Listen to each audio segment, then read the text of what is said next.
हरिहन्ताणम् नमो सिद्धाणं नमो आयर्याणम् नमो अध्यायाणम् नमो लोये सवसाहुनम्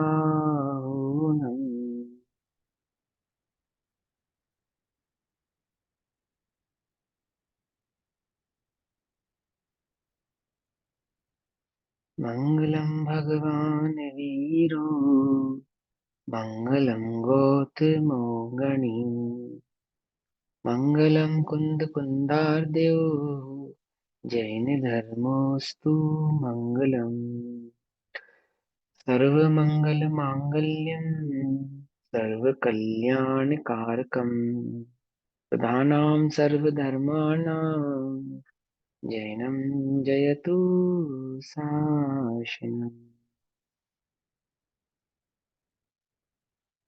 तज्जयति परं ज्योति समं समस्तैरनन्तपर्याये दर्पणतल इव सकला प्रतिफलति पदार्थमालिका यत्र।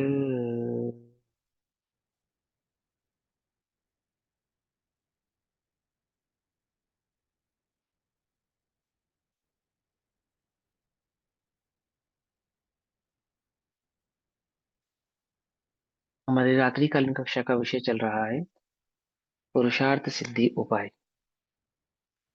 पुरुषार्थ सिद्धि उपाय की चर्चा हम सभी सूत्र नंबर 54 के आधार से अभी कर रहे हैं। सम्यक चारित्र का स्वरूप चल रहा है। सम्यक चारित्र के अंतर्गत हिंसा के द्रव्य हिंसा और भाव हिंसा के स्वरूप की चर्चा करते समय द्रव्य हिंसा और भाव हिंसा के 8 सूत्रों को समझाते हैं कि 8 प्रकार से द्रव्य हिंसा और भाव हिंसा होती है और कौन सी हिंसा का बंध जिसको किसको होता है और किस हिंसा के आधार से उसको फल की प्राप्ति होती है।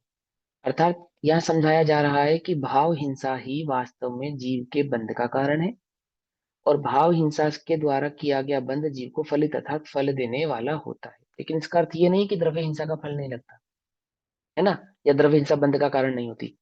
भाव हिंसा सहित द्रव्य हिंसा भी बंध का कारण होती है और कदापि द्रव्य हिंसा ना हो तथापि भाव हिंसा बंध का कारण होती है। पकड़ में ही बात। कहीं कहीं पे मात्र भाव हिंसा होती है, कहीं पे भाव और द्रव्य हिंसा दोनों ही होती है। कोई ये कहे कि भाव हिंसा का ही बंद लगेगा द्रव्य हिंसा का नहीं लगेगा, तो ऐसा नहीं है। भाव हिंसा सहित द्रव्य हिंसा भी हिंसा है और भाव हिंसा सहित द्रव्य हिंसा का भी बंधन होता है और द्रव्य हिंसा के बिना भी भाव हिंसा होती है। कोई कहे हमने द्रव्य हिंसा तो की नहीं, खाली विचार करने से हमें बंद हो गया, कि हाँ, विचार करने से भी बंद होता है ना।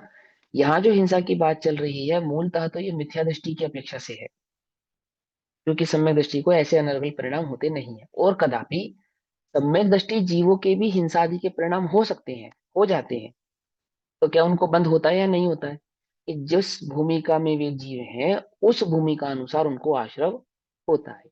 अर्थात यदि वे चौथे गुण स्थान में है तो अनंतानुबंधी संबंधी आश्रव ना होकर अन्य 3 कषाय संबंधी हिंसादि परिणामों का आश्रव उनको होगा और उसका बंध भी उनको होता है। ठीक है ना। तो इस भाव को समझाते समय द्रव्य हिंसा और भाव हिंसा के चौथे सूत्र की चर्चा चल रही है। सूत्र नंबर 54, 54 नंबर का सूत्र है, 92 पेज नंबर। सूत्र पढ़ते हैं। प्रागेव फलति हिंसा क्रियमाण फलति फलति चक्रपथ कृतापि आरंभ कर्तुम कृतापि फलति हिंसानुभावेन। है ना।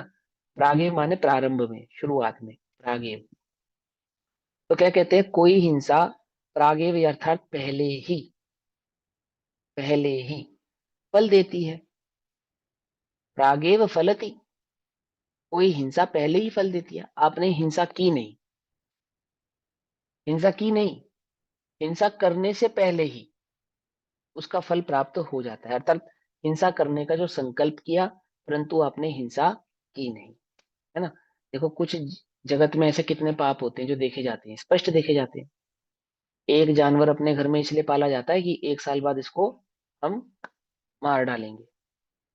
अब साल भर तक उसकी सेवा की जा रही है इसी अभिप्राय से कि आमुक दिन इसको हम मार देंगे। इतनी स्थूल हिंसा स्पष्ट ही समझ में आती है ना। तो क्या कहते हैं कि वो साल भर तक आप जो परिणाम चला रहे हैं, इसको मारना है, इसको मारना है, इसको मारना है, इसको मारना है, अभी मारा नहीं, अभी मारा नहीं, मारना है। तो हिंसा तो कब होगी? हिंसा तो जब होगी तब होगी, समझे ना। लेकिन वो हिंसा का जो अभिप्राय है, वो क्या कहते हैं, हिंसा प्रकट होने से पूर्व ही उस अभिप्राय के कारण बंद तो हो ही रहा है, और वह फल देने वाली भी होती है, अर्थात पहले ही उसके फल की प्राप्ति भी हो जाती है। पहले हम सूत्र पूरा पढ़ लेते हैं, फिर इसको विस्तार से समझाऊंगा मैं आपको। कोई हिंसा पहले ही फल देती है, कोई क्रियमणा अर्थात हिंसा करते करते फल देती है, कोई कृतापि कर लेने के बाद फल देती है, हिंसा कर ली उसके बाद फल होता है, और कोई हिंसा करने का आरंभ करके ना किए जाने पर भी फल देती है। इस कारण हिंसा कषाय भाव के अनुसार ही फल देती है। ये सूत्र है, ये छोटा सा सूत्र है, बहुत आसान है समझने में, कोई मुश्किल नहीं है। इसमें क्या बताया उन्होंने कि आप हिंसा करने की आपने संकल्प किया, हिंसा नहीं की, तो उसके फल की प्राप्ति होती है। कुछ हिंसा करते करते फल को प्राप्त करती है, ठीक है ना। कुछ कर लेने के बाद, कोई हिंसा करने के आरंभ यानी हिंसा करना शुरू किया तब फल देती है, और कोई हिंसा कर लेने के पश्चात फल को देती है। तो इस प्रकार से हिंसा कई प्रकार से होती है। मूलतः तो हिंसा क्या है, कषाय है, किए जाने पर फल देती है, इसलिए हिंसा कषाय भाव के अनुसार ही फल देती है। जैसी आपकी कषाय है वैसा फल की प्राप्ति आपको होती है। कषाय तीव्र है तो तीव्र फल की प्राप्ति होती है, कषाय मंद है तो मंद फल की प्राप्ति होती है। आपकी कषाय कैसी है, उसके अनुसार जीव को बंध भी होता है, और बंध के अनुसार जीव का उदय भी आता है। फॉर एग्जाम्पल, जैसे अभी एक उदाहरण दिया, कुछ लोग संकल्प कर लेते हैं कि अमुक दिन उससे बदला लूंगा, उसको मारूंगा, उसके साथ ऐसा करूंगा। आप भी अपने मन में कितनी धारणा रखते हैं कि उसने मेरे साथ ऐसा किया, मौका पड़ने पर मैं भी उसके साथ ऐसा करूंगा। जब मुझे मौका मिलेगा तो मैं भी उसकी इंसल्ट करूंगा। जब क्योंकि किसी के दिल को दुखाना, मन दुखाना भी तो हिंसा है ना, है ना। जब मुझे मौका मिलेगा तो मैं उससे बदला लूंगा। अब मौका मिलेगा इस भावना से बदला लूंगा, बदला ले नहीं पा रहा है, अभी बदला लिया नहीं, अभी हिंसा हुई नहीं है, अभी कार्य आपने किया नहीं है, परंतु करूंगा इस भावना के चलते चलते चलते आप स्वयं ही उस हिंसा के शिकार हो, हार्ट अटैक आ गया, अथवा ब्रेन हेमरेज हो गया, अथवा आपका बीपी हाई लो हो गया, शुगर बढ़ गई घट गई। ये सब होता है ना चिंतित मन के कारण, होता है या नहीं होता है? और ये बात हिंसा की नहीं है, क्योंकि पांचों पाप ही हिंसा है। हिंसा तो हिंसा है ही, झूठ भी हिंसा है, चोरी भी हिंसा है, कुशील भी हिंसा है, और परिग्रह भी हिंसा है, ये बात नहीं भूलना। तो ये पांच प्रकार के जो पाप हैं, ये आप जब करेंगे तब करेंगे, लेकिन मैं करूंगा इस भावना से आप अपने को क्या कर रहे हैं, निरंतर ही बंद का आश्रय आपको हो रहा है। और निरंतर ही उस बंद के आश्रय में क्या होता है कि कदाचित तो वह तत्काल फल दे जाती है, हिंसा होने से पहले ही फल की प्राप्ति हो जाती है। आज की डेट में डिप्रेशन से लगने वाली जितनी भी बीमारियां हैं, ये क्या है, पांच प्रकार के हिंसा करने के अभिप्राय का कारण है, हुई नहीं है, अभी हुई नहीं है, सिर्फ करने का जो अभिप्राय है। झूठ बोलूंगा, अंतरंग में झूठ की भावना जो चलती रहती है। आपको एक बात बताता हूँ, अभी वर्ल्ड हेल्थ ऑर्गेनाइजेशन ने एक थीसिस निकाली। उस थीसिस में क्या बताया कि जीव इन लोगों को, जो ये लोग टबैको का सेवन नहीं करते, चाय कॉफी कैफीन नहीं लेते हैं, निकोटीन्स नहीं लेते हैं, या बाजार का कुछ उल्टा पुल्टा सामान नहीं खाते हैं, ऐसे जीवों को भी कैंसर हो रहा है। तो उनको कैंसर क्यों हो रहा है ना। तो कहते हैं कि कैंसर होता है अंतरंग में उनके जो द्वेष का परिणाम है, उस द्वेष के परिणाम के कारण उनको कैंसर हो रहा है, सिर्फ उस द्वेष के परिणाम से। और उस थीसिस की जो टोटल कैलकुलेशन जो निकाला है, कंक्लूजन निकाला, उन्होंने ये निकाला कि इस कैंसर को रिवर्स करने का क्या तरीका है। बोले यदि अंतरंग में सद्भावना का परिणाम हो जाए, जीव के द्वेष परिणाम ना करके सारे विश्व से प्रेम का परिणाम करे, तो कैंसर को रिवर्स किया जा सकता है। ठीक है ना, ये वर्ल्ड हेल्थ ऑर्गेनाइजेशन की रिपोर्ट है, सारी दुनिया में पैरेलल मेडिसिन कहते हैं इसको, पैरेलल मेडिसिन, है ना। तो क्या समझाना चाहते हैं हम यहाँ पे कि सारा जगत भी इस बात को मानता है। मैं आपको समझा रहा हूँ कि हिंसा होने से पहले ही हिंसा का फल देने का अभिप्राय क्या है, हिंसा किस प्रकार से फल देती है। ये तो बहुत स्थूल फल है, बहुत स्थूल फल है, ये वास्तविक फल नहीं है। फल तो और भी गहरा है, इस फल की जड़ें तो और ज्यादा गहरी हैं। देखो समझो ध्यान से, एक व्यक्ति ने एक व्यक्ति को जान से मार दिया, तो उस जिस एक व्यक्ति ने एक व्यक्ति को जान से मारा, उसको यदि मैक्सिमम सजा देगा ये कानून, तो कितनी सजा देगा कि एक बार फांसी पे लटका देगा, लटका देगा। लेकिन एक व्यक्ति ने हजार लोगों को मारा, तब तब कितनी बार फांसी लगेगी? तब भी एक ही बार लगेगी। और 1 लाख लोगों को मारा, तब तब भी एक ही बार फांसी लगेगी। समझ में आया? लेकिन जो प्रकृति का कानून है, जो नेचुरल कानून है, वो ऐसा नहीं है। वो कैसा है? एक श्वास में 8-10 बार जन्म्यो मर्यो भर्यो दुख भार। क्या कहा? तुमने जितने समय हिंसा का परिणाम किया ना, तुम्हें उतने समय की सजा मिलेगी। समय अनुसार सजा मिलेगी, क्योंकि प्रति समय में की गई हिंसा का परिणाम, फल, प्रति समय ही तुम्हें भुगतना पड़ेगा। एक इंद्रिय आदि पर्याय में जीव क्या भुगत रहा है? अपने द्वारा किए गए जो मिथ्यात्वादी के परिणाम है, मूल हिंसा का परिणाम है, उसी की तो सजा भुगत रहा है। कितने समय तक भुगतेगा? तो जितनी संलग्नता से, जितनी तन्मयता से तूने पाप किया, उतनी संलग्न, उतनी तन्मयता से तुझे उस हिंसा का परिणाम लगेगा। समझ में बात नहीं? समझ में? हिंसा करने से पहले ही फल की प्राप्ति हो गई। जैसे हेमचंद मुनिराज की कहानी आपको सुनाई थी, क्या हुआ? खरबूजा खाऊंगा। क्या है ये? क्या है ये? रसना इंद्रिय, रसना इंद्रिय की लोलुपता हुई नहीं अभी। अपना व्रत भंग नहीं किया, आहार में ही खाऊंगा ऐसे नहीं, व्रत भंग करके नहीं, व्रत भंग करके नहीं। लेकिन इस विकल्प से क्या हुआ? मरकर, खरबूजा खाए बिना ही मरकर, हिंसा किए बिना ही, द्रव्य हिंसा किए बिना ही मरकर कहाँ चले गए? उसी खरबूजा में इल्ली हो गए, जीव हो गए। ऐसी कितनी ही हिंसा है जो अभी हम कर नहीं रहे हैं, लेकिन करूंगा। करूंगा के अभिप्राय से हिंसा करूंगा, झूठ समय आने पर बोलूंगा। अभी नहीं, अभी नहीं। जब समय आएगा, जब मुझसे कोई ऐसा पूछेगा, मुझसे कोई ऐसा कहेगा, तो मैं ऐसा कह दूंगा, वैसा कह दूंगा। ये जो झूठ बोलने का निरंतर अंतर में परिणाम चल रहा है, अभी झूठ बोला नहीं, चोरी की नहीं, चोरी करूंगा। तब करूंगा कि जब मौका मिलेगा तब करूंगा। चोरी का त्याग नहीं है ना, जब मौका मिलेगा तब करूंगा। हो सकता है पूरे जीवन काल में चोरी ना कर पाए, परंतु करूंगा करूंगा करूंगा करूंगा करूंगा के अभिप्राय से क्या हो रहा है? क्या हो रहा है? समझ में ही बात नहीं? कुशील का परिणाम कर नहीं पा रहा है जीव, करूंगा।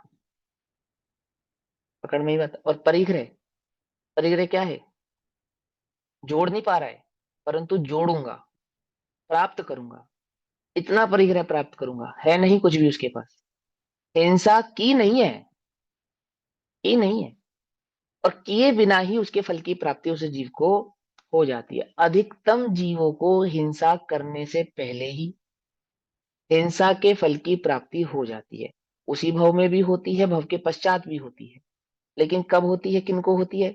अधिकतम जीवों को हिंसा तो जब, क्योंकि जिस जीव की तुम हिंसा करना चाहते हो, जिस जीव के साथ तुम वो कृत्य करना चाहते हो, उस जीव के उदय अनुसार ही वो कृत्य होगा। तुम्हारी इच्छा अनुसार तो होगा नहीं, कि तुम चाहते हो कि मैं उसका बुरा कर दूं और तुम्हारे चाहने से उसका बुरा हो जाए। भाई जिसका भला भला बुरा होना है, उसके कर्म के उदय अनुसार होगा। उदय होगा तो तुम चाहते रहो सारे जीवन, तब भी नहीं होगा। समझे ना? रावण पूरे जीवन सोचता रहा मैं राम को हराऊंगा, मौका मिलने पर राम को हराऊंगा, मौका मिलने पर राम को हराऊंगा। मौका मिला, फिर हरा दिया, हरा ही नहीं पाया, स्वयं हार गया। आई बात समझ में? क्यों? क्योंकि वो तो जीत और हार, दुख और सुख तो उसके उदयाधीन है। लेकिन मैं करूंगा, जब मुझे मौका मिलेगा मैं करूंगा। एक आतंकवादी पूरे जीवन सोच रहा है कि मैं हिंदुस्तान को बम से उड़ा दूंगा, उड़ा नहीं पाया, पर विचार विचार से कर दूंगा कर दूंगा कर दूंगा कर दूंगा कर। ऐसे ही एक आतंकवादी हमारे चित्तों में बैठा है। बैठा या नहीं बैठा? 5 पाप पाप संबंधी आतंकवाद, किसी से बदला लेने के परिणाम में, किसी को नीचा दिखाने के परिणाम में, कभी लोभ की पूर्ति के परिणाम में, कभी क्रोध की पूर्ति के परिणाम में। हम भी निरंतर इसी भावना को उभारे। क्या कहते हैं? कोई हिंसा पहले ही फल देती है, अर्थात आपने द्रव्य हिंसा नहीं की, द्रव्य हिंसा करने से पहले ही आपको फल की प्राप्ति होगी। समझ में बात नहीं? समझे? अभिप्राय, परिणामों के कारण, क्योंकि कषाय भाव के अनुसार ही हिंसा फल देती है। और तात्कालिक फल हम आपको समझा रहे ना। आप जितने भी ज्यादा बीमार है ना, ये हिंसा ही तो असाता वेदनी कर्म का उदय है ना आपको। असाता वेदनी कर्म का उदय अर्थात पाप कर्म का उदय। कि मैंने क्या पाप किया जो मुझे पाप कर्म का उदय आ रहा है? कि अप्रसन्नता जो तेरे चित्त में जीव के प्रति, जो राग द्वेष के तीव्र परिणाम है, 5 पाप संबंधी जो तीव्र परिणाम है, 5 इंद्रियों की लोलुपता के जो तीव्र परिणाम है, इनकी आसक्ति का जो परिणाम है, वो तो भोगेगा, नहीं भोगेगा, कब भोगेगा वो तो बात की बात है। परंतु भोगने के परिणाम से, उसकी तीव्रता के परिणाम में जीव निरंतर उस पाप का आश्रय कर रहा है और पाप के फल को भोग रहा है। एक कथा आती है श्वेतांबर मत में कि एक वो कसाई था और उसको राजा श्रीनिवास ने कुएं में डाल दिया कि ये किसी जीव की हिंसा न कर पाए। अब वो नहीं कर पा रहा है ऐसा नहीं, वहां वो मिट्टी के खिलौने बना बना कर उनको तोड़ता था, ये एक जीव मारा, ये दो जीव मारा, ये तीन जीव मारे, ये चार जीव मारे, ऐसा एक स्टोरी है। लेकिन समझाने की अपेक्षा है कि वहां द्रव्य हिंसा तो हो ही नहीं रही। लेकिन ऐसा नहीं होने पर भी, द्रव्य हिंसा नहीं होने पर भी, भाव हिंसा के परिणामों से निरंतर ही उसको बंध का आश्रय हो रहा है और उसी के आश्रम के बल पे वो कहाँ जा रहा है, नरक जा रहा है। जीव ये कल्पना कर रहा है कि मैं करूंगा करूंगा। चोरी के तैसे कितना उदाहरण है, चोरी की वस्तु क्या कहते हैं, जब तुमने कोई चोरी की घड़ी चुराई है ना, और जब तक वो घड़ी तुम्हारे पास रहेगी, पंडित जी, मुझे जो पंडित जी का नाम याद नहीं आ रहा, बहुत अच्छा उदाहरण देते थे वो, कि वो चोरी की घड़ी जब तक तुम्हारे हाथ में बंधी रहेगी तब तक तुम्हें चोरी का परिणाम लगता रहेगा, हिंसा का फल लगता रहेगा। और एक घड़ी की बात नहीं है, ये घड़ी की बात नहीं, जब तक तेरे अंतरंग में पापों के प्रति प्रतिक्रमण नहीं होगा, निंदा नहीं होगी, ग्रहण नहीं होगा, और उनके त्याग को तो स्वीकार नहीं करेगा। क्योंकि इससे पिछले सूत्र में क्या था कि जब तक आप हिंसा करने का त्याग नहीं करते हैं तो आप हिंसा चाहे करें चाहे नहीं करें, परंतु आपको निरंतर हिंसा का आश्रय होता रहेगा। याद है ये सूत्र या भूल गए? है ना, क्या था सूत्र? सूत्र आया है सूत्र नंबर 49, है ना।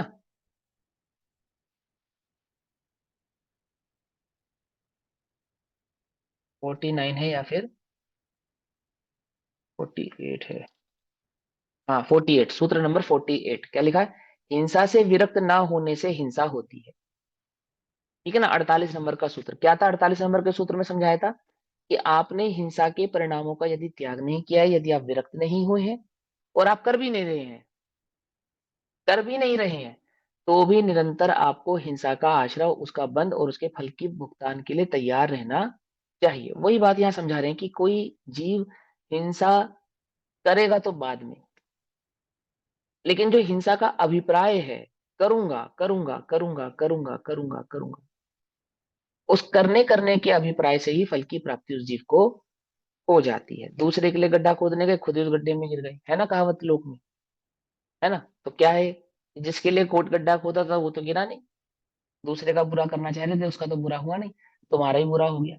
तो बुरा करना चाह रहा था, उसकी तो हिंसा हुई नहीं, और उसकी हिंसा होने से पहले तुम्हारी अपनी हिंसा, अपना घात हो गया।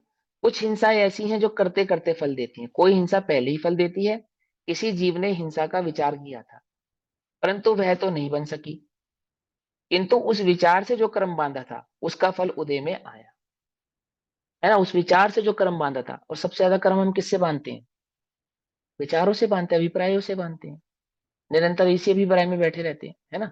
अमुक कार्य करूंगा, अमुक कार्य करूंगा, अमुक कार्य करूंगा, पांच इंद्रिय के विषय संबंधी अमुक अमुक अमुक कार्य को करूंगा करूंगा, है ना। तत्पश्चात हिंसा का जो विचार किया था वह कार्य भी बाहर में बन गया। इस तरह हिंसा पहले ही फल देती है ना। तो क्या था पहला, कोई हिंसा पहले ही फल देती है, और कोई क्रियमणा करते करते फल देती है। दूसरे को जलाने के लिए आग लगाई, उस आग में स्वयं जल गए, दूसरा तो जला ही जला, आप स्वयं भी जल गए। दूसरे को मारने के लिए जाल बनाया, बम लगाया, और दूसरा तो उस बम में उड़ा ही उड़ा, तुम, आप भी उड़ गए, आप भी मर गए। कुछ बात समझे, कुछ हिंसा ऐसी होती है जो करते करते फल देती है।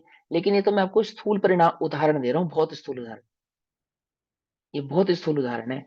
अगर आप आगम के सूक्ष्म उदाहरण को समझ पाओ तो आप ये समझो कि ये जो अंतरंग में जो भाव हिंसा होती है ना, भाव हिंसा, इस भाव हिंसा से जो जीव को निरंतर आत्मघात सहना पड़ता है, अपने अपने परिणामों में दुख सहना पड़ता है, ये वास्तविक हिंसा है जो उसको निरंतर इस जीव को भोगनी पड़ रही है। जो तात्कालिक हिंसाएं होती हैं, जो देह आदि के वियोग आदि के कारण होती है, या हमारे को किसी को मारने के लिए चाकू उठाया और उस चाकू से अपना हाथ कट गया, समझ में बात नहीं समझे, ये तो बहुत स्थूल हिंसा है,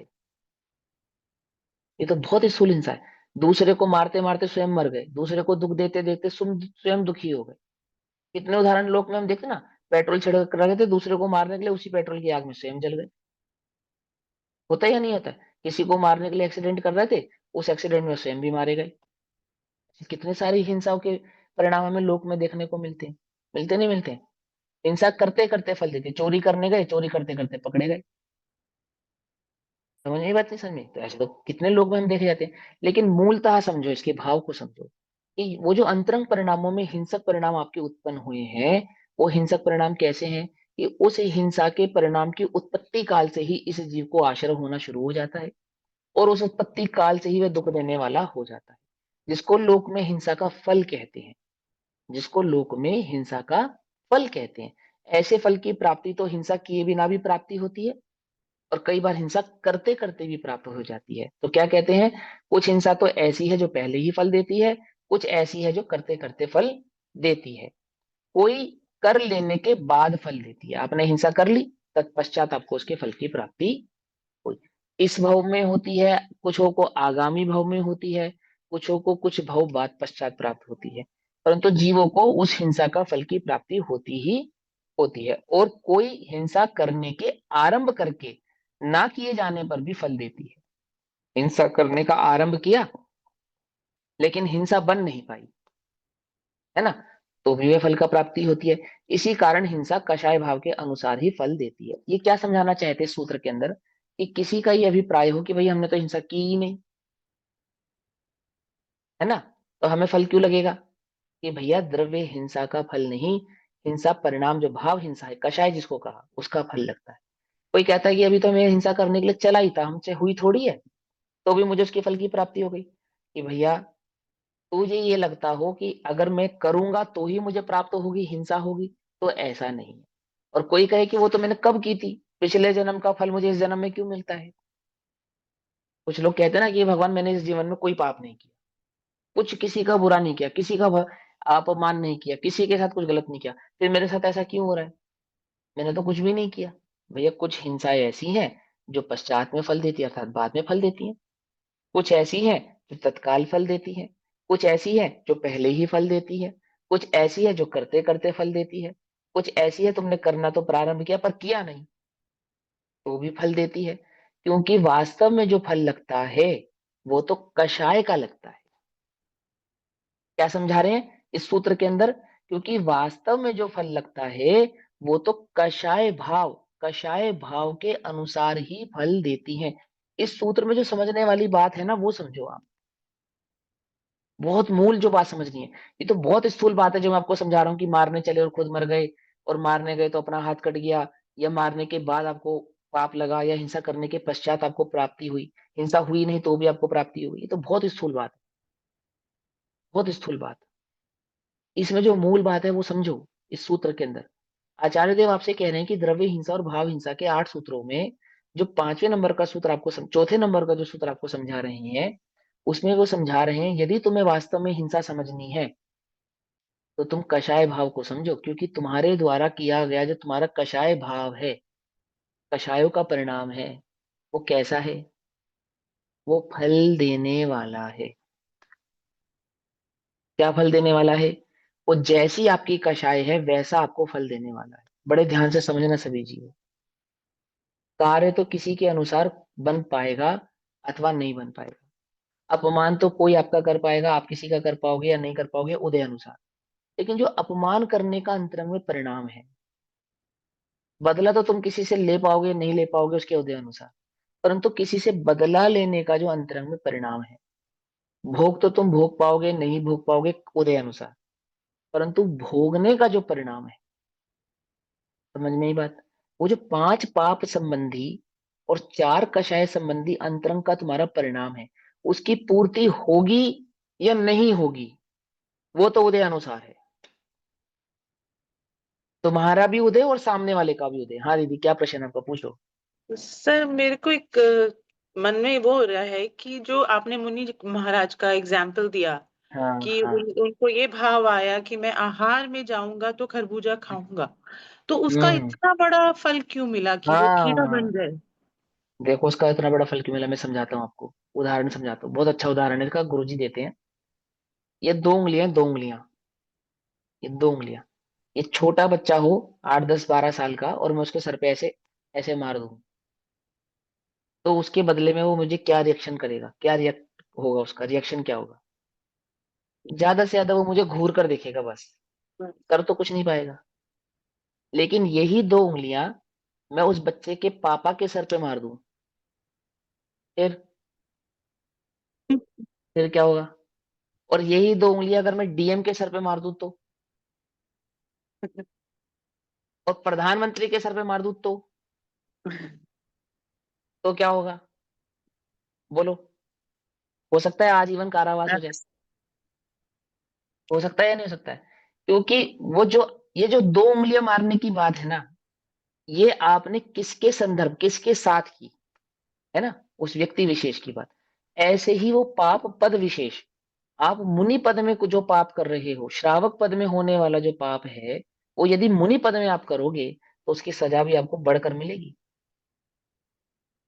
बढ़कर मिलेगी। आप ये मत समझो कि क्योंकि ये 2 उंगलियां उसने उसको बच्चे को भी तो मारी थी जब तो आपने मुझे कुछ नहीं कहा, और ये 2 उंगलियां मैंने प्रधानमंत्री की मार दी, तो देशद्रोह।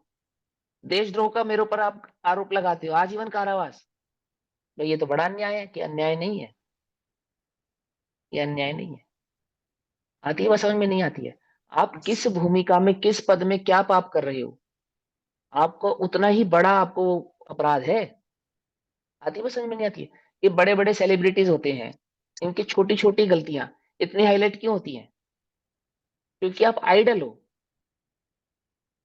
क्योंकि आप आइडल हो, आइडलिक पर्सन हो आप। इसलिए आपकी छोटी गलती भी बड़ी मानी जाएगी, क्योंकि लोग आपको अपना आदर्श मानते हैं। बात ही समझ में आती नहीं है? अनजान व्यक्ति को कोई अपना आदर्श नहीं मानता है। आती है नहीं आती समझ में? प्रधानमंत्री बीड़ी पीते हुए पकड़े जाएं, कैसे लगेंगे? नहीं पी सकते क्या? बीड़ी पीना अपराध है? आम आदमी की, हजारों लाखों करोड़ों देशवासी पीते हैं, मैंने पी ली तो क्या अपराध है? कि भैया बीड़ी पीना अपराध नहीं है, आप जिस पद में है,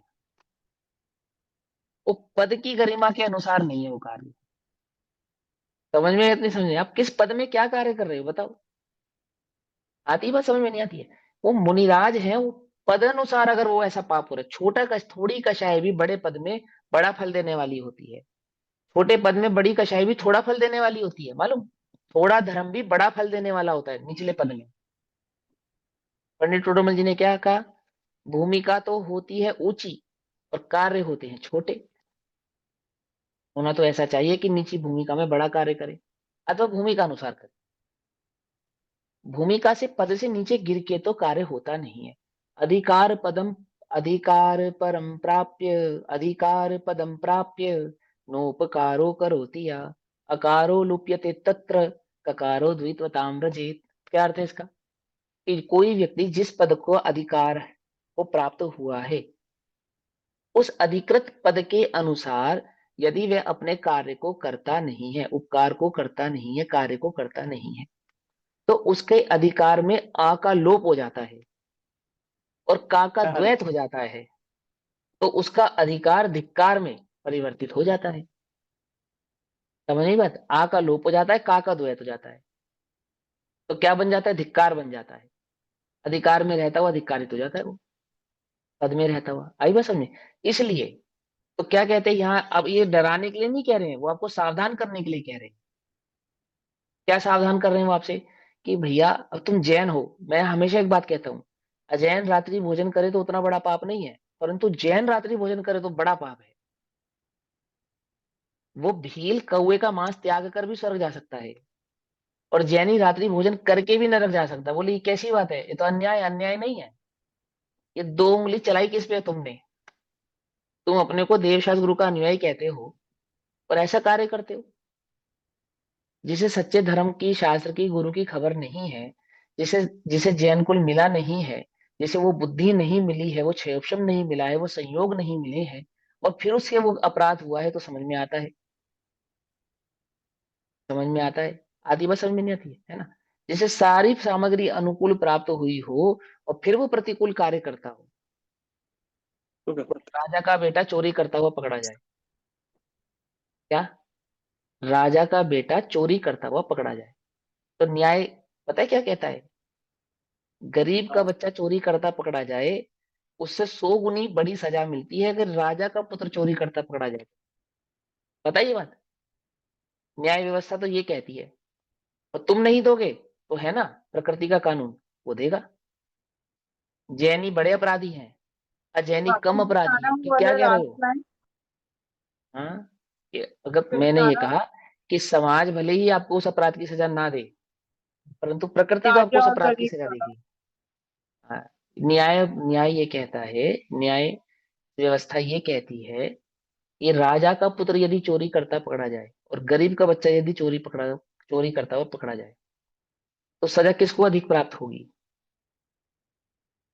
तो कहते हैं कि राजा के पुत्र को सजा अधिक प्राप्त होगी। क्यों? क्योंकि वो आइडल है ना। वो क्या समाज में क्या प्रचार कर रहा है, क्या सिखा रहा है वो समाज में? सारी सुविधाएं होने के बाद भी चोरी का प्रचार कर रहा है वो। समझे? गरीब की चोरी को लोग मजबूरी कहेंगे, राजा की चोरी को क्या कहेंगे? आदर्श मानेंगे। रामचंद्र जी ने सीता को छोड़ दिया, हिंदू संप्रदाय में ना, क्यों छोड़ दिया? कि मैं राजा हूं, मैं क्या आदर्श सेट कर रहा हूं। क्योंकि धोबी ने क्या तर्क दिया था, जब रामचंद्र जी सीता को रख सकते हैं, पर घर गई, तो मेरी स्त्री अगर पर घर जाके मेरे घर आ गई वापस, तो मैं क्यों नहीं रख सकता? तो रामचंद्र जी ने क्या कहा, मुझे व्यभिचार का पोषण नहीं करना है समाज के अंदर। आती है बात समझ में? नहीं आती है? आती है नहीं आती? बात ये नहीं है कि धोबी ने अपनी स्त्री को रख लिया, बात ये थी कि धोबी ने तर्क क्या दिया, जब राजा रख सकता है तो प्रजा क्यों नहीं कर सकती है? आती है बात समझ में?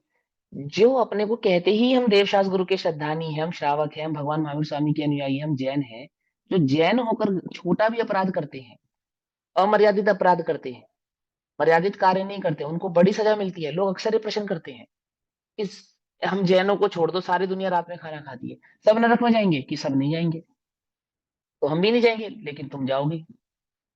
बात नरक की नहीं है, जो भी तुम्हें जो फल भुगतना पड़ेगा, उसका दुष्परिणाम भुगतना पड़ेगा। क्यों भुगतना पड़ेगा? क्योंकि तुम उस पद में आए हो, तुम्हें वो पद प्राप्त हुआ है।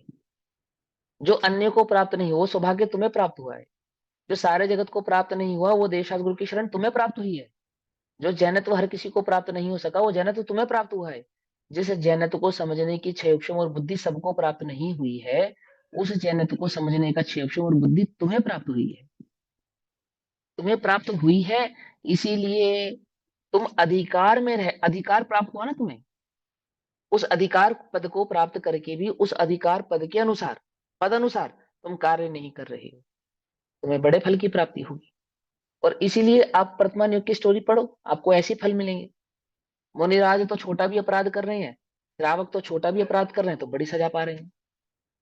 और जो भील हैं, चांडाल हैं, अन्य अन्य जीव हैं, त्रियंश हैं, वो छोटा भी फल प्राप्त कर रहे हैं, थोड़ा भी धर्म कर रहे हैं तो अधिक फल की प्राप्ति पा रहे हैं। ऐसा क्यों? बोले क्योंकि आपकी कषाय, कषाय कषाय की तीव्रता और मंदता क्या है? तीव्रता और मंदता क्या है कषाय की? ये आपकी आसक्ति को दर्शा रही है। जो कार्य करने के लिए आपको निषेध किया है, कार्य नहीं करना है, तो भी आप वो कार्य कर रहे हो। इससे ये समझ में आ रहा है कि उस पाप के प्रति आपकी आसक्ति कितनी है, आप कितनी ग्रद्धता है उसके प्रति आपको, कि छुप कर करना पड़े आप कर रहे हो।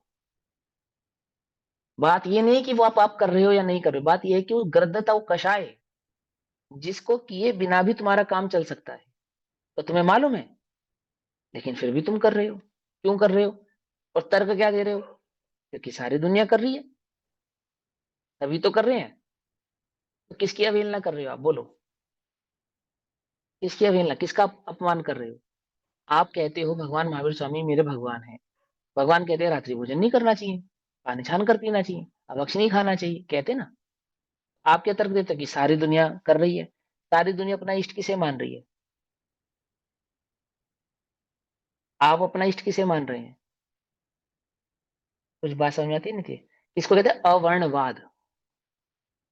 अवर्णवाद, किसका अवर्णवाद हो रहा है? धर्म का अवर्णवाद हो रहा है। धर्म का अवर्णवाद कौन कर रहा है? कौन कर रहा है? इसको कहते हैं प्रदोष।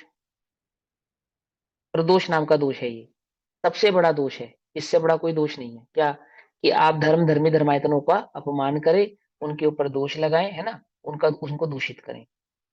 अवर्णवाद कर रहे, केवली अवर्णवाद कर रहे। क्या करता है? ज्ञानावरणी, दर्शनावरणी आदि कर्मों के आश्रवों के कारण है, जीव को संसार में दुखों को भोगने का कारण बनता है। प्रसंग ये चल रहा है कि कषाय भाव के अनुसार ही फल की प्राप्ति होती है। और गजब की बात यह है कि कषाय भाव के प्रति तो हमारा क्या नहीं है, उपयोग नहीं है, दृष्टि नहीं है। बाकी सब भावों के प्रति हमारी दृष्टि है। मंदिर में खड़े हो, क्या कर रहे हो, विकथा कर रहे हो, क्या होगा? इनने हम तो मंदिर में बैठे थे भी, मंदिर में बैठ के भी पाप लगेगा, विकथा का परिणाम है, पाप लगेगा, बिल्कुल लगेगा। क्योंकि कषाय भाव का ऐसा कह के वो ये नहीं कह रहे कि आप द्रव्य क्रिया मत करो, या द्रव्य पाप का पाप नहीं लगता है, लेकिन कषाय भाव अनुसार ही क्रिया होती है ना। द्रव्य में जो मन वचन काय में क्रिया होती है वो परिणाम अनुसार ही होती है, और वो परिणाम अनुसार होने वाली क्रिया का फल अधिक लगता है। मंदिर के बाहर भी कथा करने का उतना फल नहीं लगता जितना मंदिर के भीतर भी कथा करने का पाप लगता है। क्यों? क्योंकि आप जो स्थान जो कार्य करने का नहीं है, उस स्थान पर बैठ के वो कार्य कर रहे हैं। समझ में ये बात नहीं, समझ में आती? ध्यान से समझना। आचार्य कहते हैं कि कषाय भाव के अनुसार ही फल देती है। हिंसा आपने की, नहीं की, हिंसा करने से पहले ही, अथवा हिंसा करने के पश्चात ही, अथवा हिंसा करते करते ही फल की प्राप्ति हो जाती है। कैसे हो जाती है? कैसे हो जाती है? तो क्या कहा? क्योंकि हिंसा कषाय भाव के अनुसार ही फल देती है, जैसा कषाय का परिणाम हो। 22 क्षण के लिए अंजना ने पूर्व भाव में भगवान की मूर्ति छुपाई, लेकिन कितनी तीव्रता, कितनी गृद्धता अंतर में रहा होगा उसके परिणाम, इतना तीव्र भाव रहा होगा कि 22 वर्ष तक इस भाव में, अंजना के भाव में दुख भोगना पड़ा उसको। तो कुछ हिंसाएं करने के पश्चात फल देती हैं, कुछ हिंसाएं कैसी हैं, वो करते करते फल की प्राप्ति करती हैं। आप हिंसा कर रहे हैं और करते करते ही आपको उसकी फल की प्राप्ति हो गई। किसी को मारने चले, खुद ही मर गए। किसी को दुख देने चले, खुद ही दुखी हो गए। आती है बस समझ में, है ना? तो क्या कहते हैं, वो फल देती है।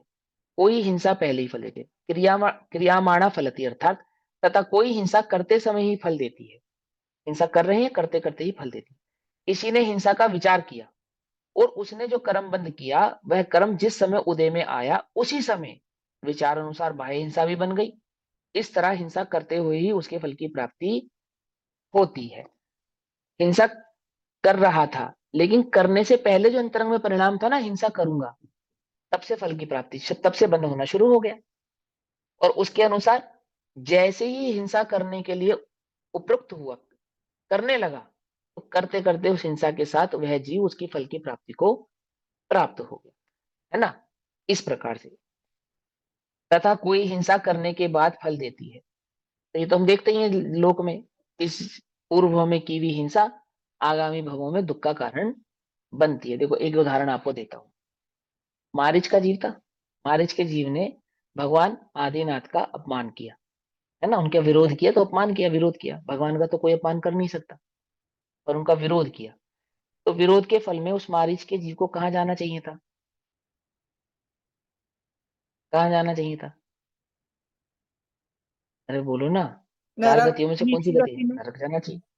लेकिन वो नरक नहीं गया वहां से, मालूम? मारीच का जीव उस गति से, उस भाव से 5वें स्वर्ग में जाके देव हुआ। लेकिन वहां से निकलने के पश्चात कुछ हिंसाएं करने के बाद फल देती हैं। तो उस समय तो नहीं, हिंसा करते करते तो फल की प्राप्ति नहीं हुई, अर्थात भगवान का विरोध करते करते ही मरा ना। तो नरक जाना चाहिए था, पर नरक नहीं गया। कहाँ गया? वहां स्वर्ग गया, क्योंकि पहले आश्रम कर चुका था, स्ट्रॉन्ग बंद बांध चुका था। परंतु पश्चात कितने सागरों तक संसार के दुखों को भोगता रहा। कभी वैश्या हुआ, कभी भील हुआ, कभी चंडाल हुआ, कभी त्रियंच हुआ, कभी नरक गया, फिर भील हुआ, कभी अपंग हुआ, कभी कुरूप हुआ, कभी कुछ हुआ, कभी कुछ हुआ, कभी कुछ, मतलब बुरे से बुरे गतियों में जाता रहा और दुखों को भोगता रहा। क्यों? कितने ही भवों तक उसको साता विधने का आश्रम नहीं हुआ, कितने ही भवों तक, सागरों तक।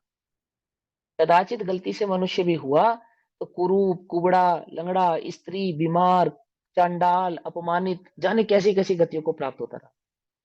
कभी धन से दुखी, कभी तन से दुखी, कभी दुनिया से दुखी, दुखी दुखी दुखी। कभी त्रियंच हो रहा है तो हिंसक त्रियंच हो रहा है, सांप हो गया, सुअर हो गया, विष्ठा खा रहा है। कदाचित मनुष्य भी हो गया तो वैश्या हो गया। कभी कुछ हो गया, कभी कुछ हो गया, अच्छी गतियां नहीं मिल रही उसको। क्यों? कुछ हिंसाएं करने के पश्चात फल देती है। कुछ जीव हिंसा करते करते ही नरक चले जाते हैं, तिर्यंच गति में चले जाते हैं, एक इंद्रिय जीवों पर्यायों में चले जाते हैं। इस भाव में तो दुख भोगते ही हैं, आगामी भवों में भी दुख भोगते हैं। उसको कहते करते करते ही, हिंसा करते करते ही नरक चले जाना, हिंसा करते करते ही इंद्रिय आदि पर्यायों में चले जाना, हिंसा करते करते ही कुरूप आदि पर्यायों में विगतियों में, विकृत गतियों को प्राप्त हो जाना, या विकृत कहते हैं क्या, विकृत योनियों को प्राप्त हो जाना।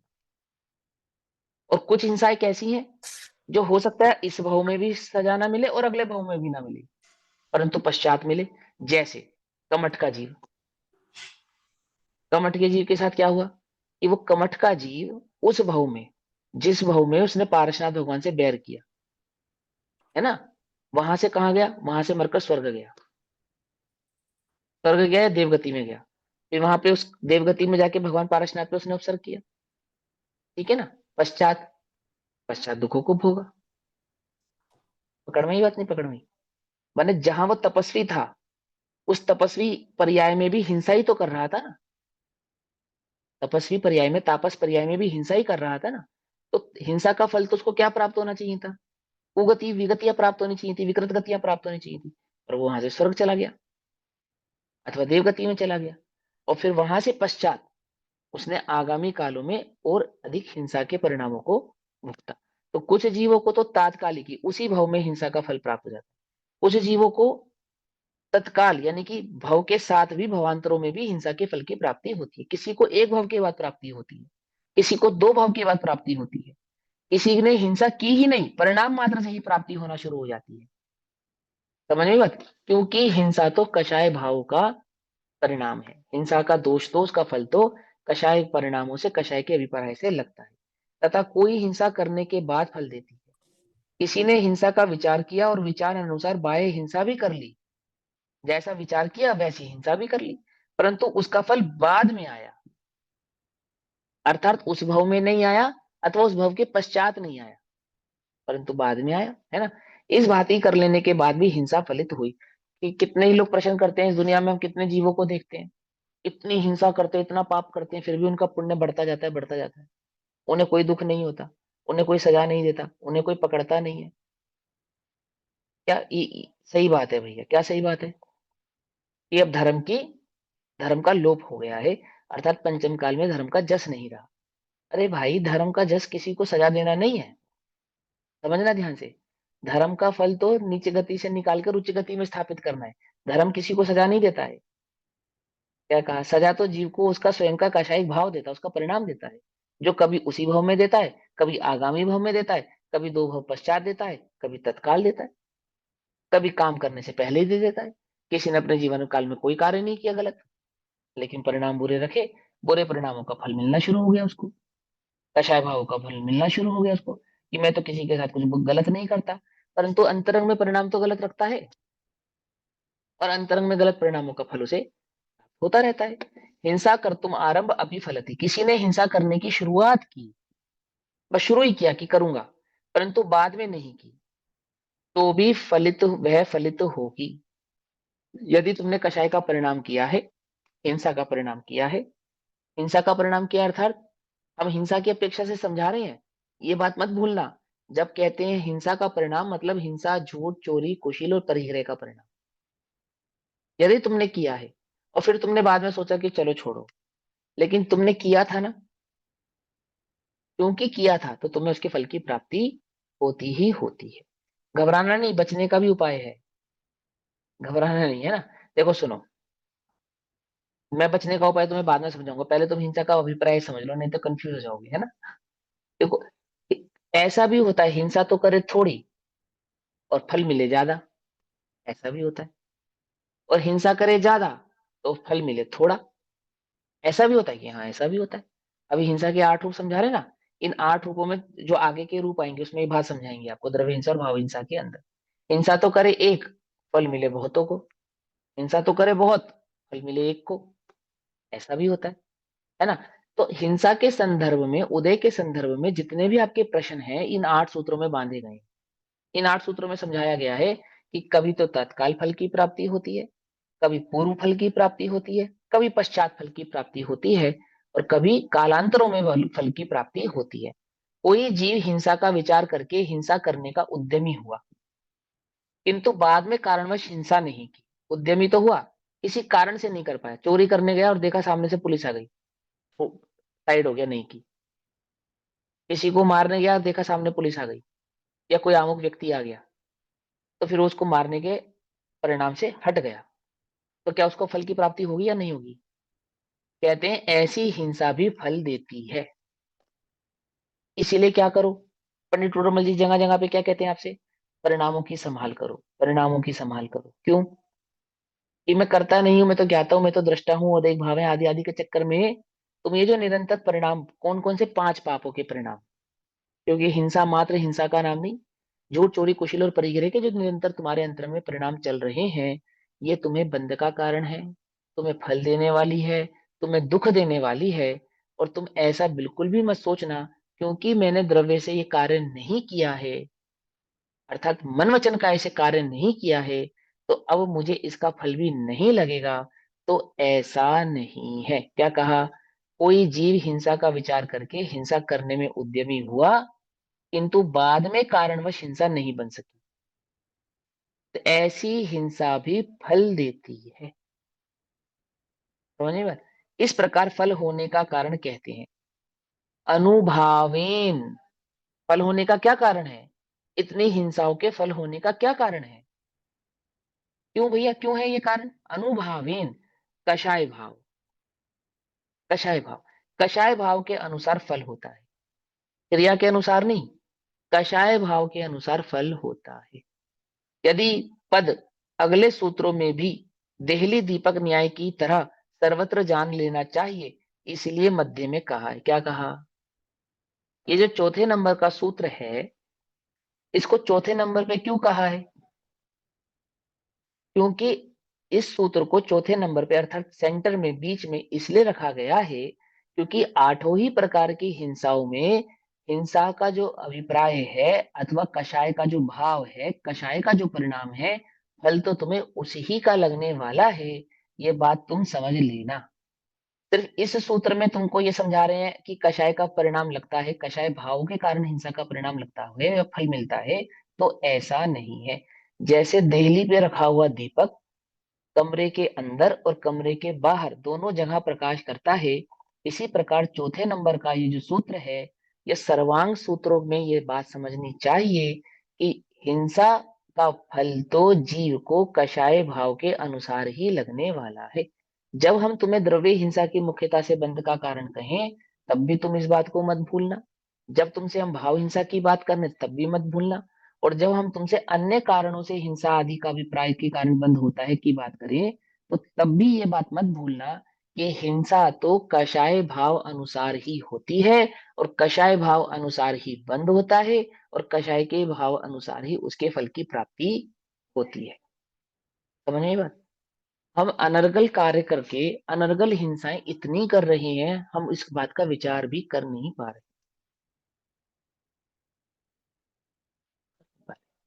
कुछ सुध बुध नाही रही है? मिथ्यामति छाई गई है। क्या है हमारी मिथ्यामति? सारा दिन क्या करते रहते हैं हम? क्या करते रहते हैं? 5 इंद्रिय के विषयों की पूर्ति कैसे करें? कैसे करें? कैसे करें? 4 कषायों की पूर्ति हम कैसे करें? निरंतर आर्त ध्यान, रौद्र ध्यान, आर्त ध्यान, रौद्र ध्यान। आप समझते हो आर्त ध्यान और रौद्र ध्यान किसे कहते हैं? 5 पाप और 4 कषाय की इच्छा होना। 5 पाप और 4 कषाय की इच्छा होने पर उनकी पूर्ति ना होना, तो बनता है रौद्र ध्यान। और 5 पाप और 4 कषाय की इच्छा होने पर उनकी पूर्ति हो जाना, पूर्ति होने पर जो प्रसन्नता होती है, उसका नाम है रौद्र ध्यान। क्या कहा?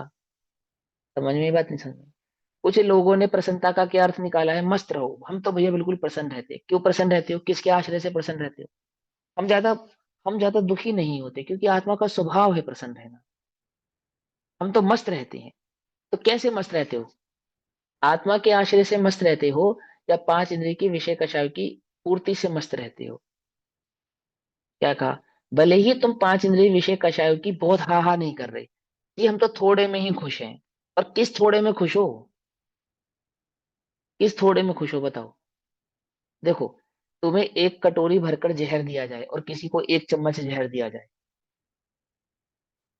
तो कोई ये कहे कि वो एक कटोरी जहर उसको मिला, मुझे एक चम्मच, मैं तो एक चम्मच में भी खुश हूं,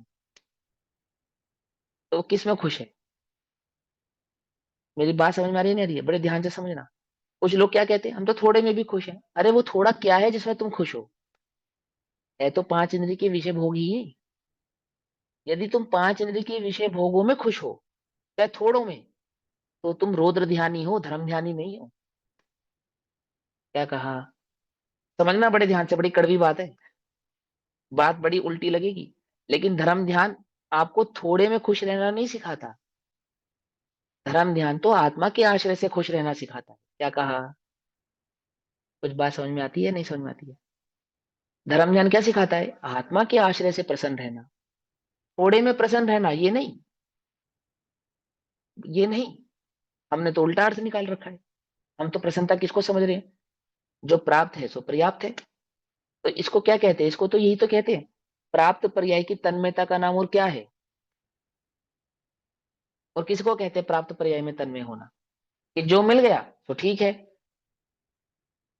साधु क्यों? क्योंकि साधु को भी जो मिल जाता है उसमें वो ठीक है, ऐसे रहते हैं। किसने कहा आपको ऐसा रहते हैं? ये तो मलेच्छों की भाषा है, ये तो अज्ञानियों की भाषा है, ये तो मलेच्छों को समझाने के लिए कहा जाता है। आर्य पुरुष इसमें धोखा नहीं खाते। क्या कहा? मुनिराज जो प्राप्त है उसमें प्रसन्न रहते हैं, ऐसा नहीं है। मुनिराज तो आत्मा के आश्रय से निरंतर प्रसन्न रहते हैं। कुछ प्राप्त होता हो तो, नहीं होता हो तो, प्राप्ति के अनुसार तो वे प्रसन्न रहते नहीं। क्योंकि प्राप्ति, पर वस्तु की प्राप्ति तो उनकी प्रसन्नता का अथवा अप्रसन्नता का कारण ही नहीं। आती ही बस समझ में नहीं आती। पांच इंद्रिय के विषय कषाय, यानी कि पांच पाप और चार कषाय की पूर्ति नहीं होने पर जो अंतरंग में परिणाम होता है, वेदना होती है, उसको कहते हैं आर्त ध्यान। और जो पांच पाप और चार कषाय की पूर्ति नहीं होने पर जो तुम्हें दुख होता है और उस प्रसन्नता होती है, उसको कहते हैं रौद्र ध्यान। और जो दुख होता है उसको कहते हैं आर्त ध्यान। आई बात समझ में नहीं? समझ में? आर्त ध्यान क्या है? किसी की लंबी गाड़ी देखकर अपनी छोटी गाड़ी देखकर दुखी होना, ये क्या है? ये आर्त ध्यान है। और अपनी लंबी गाड़ी में बैठकर प्रसन्न होना, ये क्या है? क्या है ये रौद्र ध्यान है। परिग्रह लेकिन नंदी तुम्हें, रॉड। लेकिन तुम्हें रौद्र नहीं लगता। कहाँ लगता है वो रौद्र? वो तो तुमको क्या लगता है, हमारे परिणाम शांत है भैया, हम मस्त, हम ज्यादा ध्यान नहीं देते, दुनिया पे ध्यान नहीं देते, हम तो अपनी जिंदगी में मस्त रहते हैं। तो ये जिंदगी में मस्त रहना, इसका नाम धर्म ज्ञानी कहाँ से सीख लिया तुमने? इसका नाम नहीं है। परिणामों की संभाल करो, कषाय की आसक्ति जीव के बंध का कारण है। ये बात तुम्हें समझ में आनी चाहिए। ऐसा कहते हैं। तो क्या कहते हैं? अनुभावेन, कषाय भाव के अनुसार फल होता है। कषाय भाव के अनुसार फल होता है। यदि पद, यही पद अगले सूत्रों में भी देहली दीपक न्याय की तरह सर्वत्र जान लेना चाहिए, इसलिए मध्य में कहा है ना। जो पिछले सूत्र कहे और जो आगे आगे सूत्र कहेंगे, सभी में ये बात तो कॉमन ही रहने वाली है कि जैसा आपका कषाय भाव होगा वैसे ही आपको फल की प्राप्ति होने वाली है। ऐसा। अब अगला सूत्र कहते हैं द्रव्य हिंसा और भाव हिंसा के संदर्भ में पांचवा सूत्र। एकः करोति हिंसा भवन्ति फलभागिनो बहवः, बहवो विदधति हिंसा, हिंसा फल भृगु भवत्येकः। एक पुरुष हिंसा करता है परंतु फल भोगने वाले बहुत होते हैं। दो आदमी लड़ रहे हैं और सारी दुनिया तमाशा देखकर प्रसन्न हो रही है। एक जीव हिंसा कर रहा है, बाकी सब ताली बजा रहे हैं। एक जीव गलत कार्य कर रहा है, बाकी सब प्रसन्न हो रहे हैं, बढ़िया हुआ। हो जाता है ना, तुम्हारे दुश्मन का नुकसान हो जाए, तुमने नहीं किया, तुमने नहीं किया, किसी से, किसी ने कर दिया, या किसी कारणवश हो गया, और तुम क्या कहते हो? बढ़िया हुआ, अच्छा हुआ, ऐसा ही होना चाहिए था। क्या कहा? एक पुरुष हिंसा करता है परंतु फल भोगने वाले बहुत होते हैं। एक जीव को मार रहे हैं, बहुत जीव अनुमोदना कर रहे हैं। है ना? अब देखो थोड़ी टेढ़ी बात है, अभी एक फ्लाइट दुर्घटना हुई ना, फेमस हुई, करंट स्टेटस, तो इसलिए मैं करंट स्टेटस का उदाहरण ले रहा हूँ। क्या कहा तत्व ज्ञान तरंगणी में? एक जीव ने हिंसा करी और बहुतों ने अनुमोदना की, तो बहुतों को एक साथ फल की प्राप्ति होती है। एक जीव को जला के पका के खा रहे थे प्रसन्न होकर सब, है। अब सारे एक साथ जल गए, जिंदा ही जला देते हैं लोग जीवों को, होता नहीं होता है। खूब प्रसन्न हो होकर घेरा बनाकर एक जीव की हिंसा करके प्रसन्न हो रहे थे। 10 15 50 लड़के इकट्ठे हो गए, एक लड़के को मार रहे हैं, खुश हो रहे हैं, और फिर आकर बहुत अनुमोदना से समझा रहे हैं, हमने उसको ऐसे मारा, ऐसे मारा, ऐसा किया, ऐसा किया, और सब प्रसन्न हो रहे हैं, सब प्रसन्न हो रहे हैं, बहुत बढ़िया किया, बहुत बढ़िया किया। अब फल की प्राप्ति सबको होगी, कदाचित अलग अलग होगी, कदाचित एक साथ होगी। जैसे किसी के कषाय परिणाम रहे होंगे वैसे उसको फल की प्राप्ति होगी, किन्हीं को तीव्र, सभी के तीव्र परिणाम रहे तो सभी को एक साथ फल की प्राप्ति होगी। कुछ बात समझ में आती है नहीं आती है? भैया एक तो बच गया, एक तो बच गया, एक बच गया, जिसकी कषाय मंद रही वो बच गया, जिनकी तीव्र रही वो नहीं बचे। और सच्चाई है ये, इसमें बुरा मानने वाली कोई बात नहीं है, सच्चाई है। एक हिंसा करे, बहुत अनुमोदना करें, तो फल की प्राप्ति बहुतों को होती है। बहुत हिंसा करे, हिंसा की प्राप्ति एक को होती है। जैसे राजा की अधीन सेना, युद्ध तो सेना लड़ती है, परंतु पाप किसको लगता है? वो राजा को लगता है। ऐसा ही न्याय है, क्या कहते हैं? इसी तरह हिंसा अनेक पुरुष करते हैं, परंतु हिंसा का फल भोगने वाला एक ही पुरुष होता है, जो स्वामी होगा, वो उस फल का प्राप्त करने वाला होगा। क्या कहते हैं? ऐसा नहीं कि सेना को नहीं लगेगी हिंसा, पर मूल हिंसा धारक तो राजा ही रहेगा, और बाकी सेवकों को अपने अपने परिणाम अनुसार, अपने अपनी कषाय अनुसार हिंसा लगेगी। ये भी हिंसा का परिणाम है, मैंने होती तो कषाय भाव से, ये तो भूलना ही मत, ऊपर वाले सूत्र में कह दिया। लेकिन कैसे होती है कि बहुत सारे लोगों को एक साथ हिंसा का शिकार हो गए, बहुत सारे लोग एक साथ दुख के शिकार हो गए, नहीं हो गए, एक ही व्यक्ति ने, है ना, एक साथ लाखों लोग मर जाते हैं, एक साथ कितने कितने निरीह जीव मर जाते हैं। समझाने में बड़ा अटपटा लग रहा है ना। अभी पुलवामा में हत्याकांड हुआ ना, एक साथ कितने सारे लोग मार दिए गए, तो मर गए, क्या गलती थी उनकी? कुछ बच भी गए। जो बच गए उन्होंने क्या पुण्य किया था? आयुष कर्म क्या, उदय अनुसार तो जन्म मरण हुआ, ये बात तो पक्की है कि मरण की प्राप्ति तो आयुष कर्म की पूर्ति के अनुसार ही हुई है, ये बात तो पक्की है। क्योंकि कोई किसी के प्राणों को हर नहीं सकता, और कोई किसी प्राणों को दे नहीं सकता। लेकिन इस प्रकार से मृत्यु होना क्यों? इतने दुख में मृत्यु की प्राप्ति होना क्यों? इतने भय के साथ मृत्यु की प्राप्ति होना क्यों? ऐसी वेदना होकर मृत्यु की प्राप्ति होना क्यों? क्योंकि जरूर तुमने भी किसी को वेदना देकर, और ये सच्चाई है, ये सच्चाई है, आप ये मत सोचो। स्वयं किए जो कर्म शुभाशुभ फल निश्चय ही वे देते, किए स्वयं और दे अन्य तो स्वयं किए निष्फल होते। ऐसा नहीं होता है कि तुमने पाप किया और फल किसी और को मिल जाए, ऐसा नहीं होता है। और ऐसा भी नहीं होता है कि तुमने पाप किया और तुमको फल की प्राप्ति ना हो, ऐसा भी नहीं होता है, ऐसा भी नहीं होता है ना। आदिनाथ भगवान को 6 महीने तक आहार नहीं मिला, क्या कह रहे हैं सब? कि उनके पाप कर्म का उदय है। क्या पाप कर्म का उदय है? कहानी आती है कि उन्होंने उसी भव में, उसी भव में, किस भव में? जिस भव में वे आदिनाथ ऋषभ देव थे, राजा ऋषभ देव, उसी भव में थे ना। तो उन्होंने गाय के मुंह पे या बैल के मुंह पे छीका बंधवा दिया, और जिसे खोलने का उपदेश नहीं दिया, आदि आदि, इसके कारण तो उसी समय फिर हिंसा की प्राप्ति हुई ना, फल की प्राप्ति हुई ना, है ना, अविवेक के कारण, है ना। क्या कहते हैं? एक पुरुष हिंसा करता है, फल भोगने वाले बहुत होते हैं। बहुत पुरुष हिंसा करते हैं, फल भोगने वाला एक होता है। कैसे? कि कहीं हिंसा तो एक पुरुष करता है और फल के भोक्ता अनेक होते हैं। उसका उदाहरण, चोर को फांसी की सजा में मारता तो एक चंडाल ही है, परंतु सभी दर्शक रौद्र प्रणाम करके पाप को भोगता होते हैं। रौद्र प्रणाम करके मतलब प्रसन्न होकर, उस चोर की फांसी में प्रसन्न होकर। मालूम इन्होंने ये उदाहरण क्यों दिया? कि सज्जन पुरुष की हिंसा होती हो उसमें तो प्रसन्न होना ही नहीं चाहिए, परंतु यदि दुर्जनों को भी लोक में पाप आदि की फल की प्राप्ति होती हो, चोर तो दुर्जन है ना, तो भी उसकी हिंसा में प्रसन्न नहीं होना चाहिए, क्योंकि हिंसा तो हिंसा है। ये उदाहरण इन्होंने चोर का उदाहरण क्यों लिया, साहूकार का उदाहरण क्यों नहीं लिया? समझे या नहीं समझे? हमें क्या लगता है कि आतंकवादी को मारने की अनुमोदना करने में कैसी हिंसा, कैसी हिंसा?